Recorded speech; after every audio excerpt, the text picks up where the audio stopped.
In 1952, I received what we call the SSS, Selective Service System Envelope. You know, and every young man who got one of those, of course, you got instant diarrhea because it meant your life is over. You are going off to the Army. And so I went to the Naval Recruiting Station and I told them my story and asked if I could get in the Navy, even though I was drafted. And he said, well, if you sign right here, we'll take you. Well, of course I did. And that's how I got in the Navy. I didn't want to go in the Army. I didn't want to crawl in the mud. When you go into the military, there is a form that you fill out, and the very bottom question has to do with homosexuality. On my application, it said, are you a practicing homosexual? And I decided I could morally say no, because I'm not practicing. I have perfected it. I know how to do it. And so I wasn't lying. I liked the Navy very much.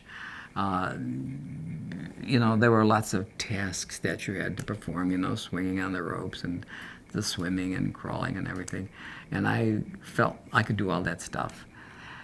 I couldn't take a gun apart very well, but even firefighting I enjoyed. Jumping off like a 3-story building with all your clothes on into the water, and then taking your pants off and they're wet and you make a flotation device out of them. You know, that was challenging and fun. And I remember coming home on leave. My friend Ronnie, who was gay, I worked with him in the stockyards. I was now 21 when I came home, actually. And he said, well, now that you're 21, we can legally drink. Let's go to a gay bar. And so we went to a bar called Sam's at Clark and Division, which was the gay neighborhood in the 50s.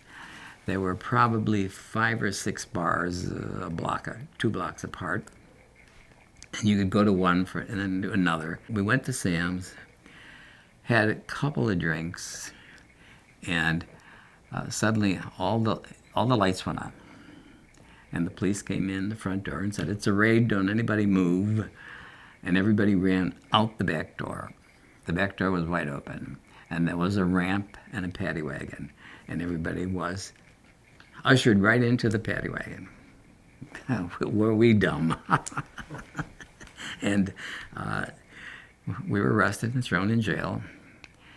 And I remember Ronnie was in the next cell. And I was thrown into a cell with a guy in the Air Force. And I was in the Navy, and he was home on leave. And a very tall, handsome guy. Only one metal bunk.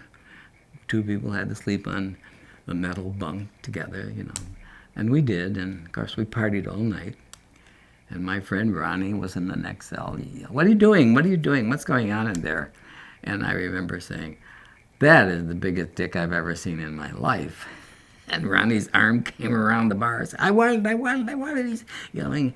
And the bailiff or jailkeeper, whatever it is, he had his wooden club. He's pounding on his desk and said, shut up, you fucking queers, and go to sleep. But so in the morning, we went before the judge. And the judge looked at us and said, you are in the Navy and you're a place like that? And he turned to the other guy and he said, you are in the Air Force and you're in a place like that? What is this country coming to? Disturbing the peace, disorderly conduct, $25, get the hell out of here. And I assumed that they would notify the Navy and that I'd be out.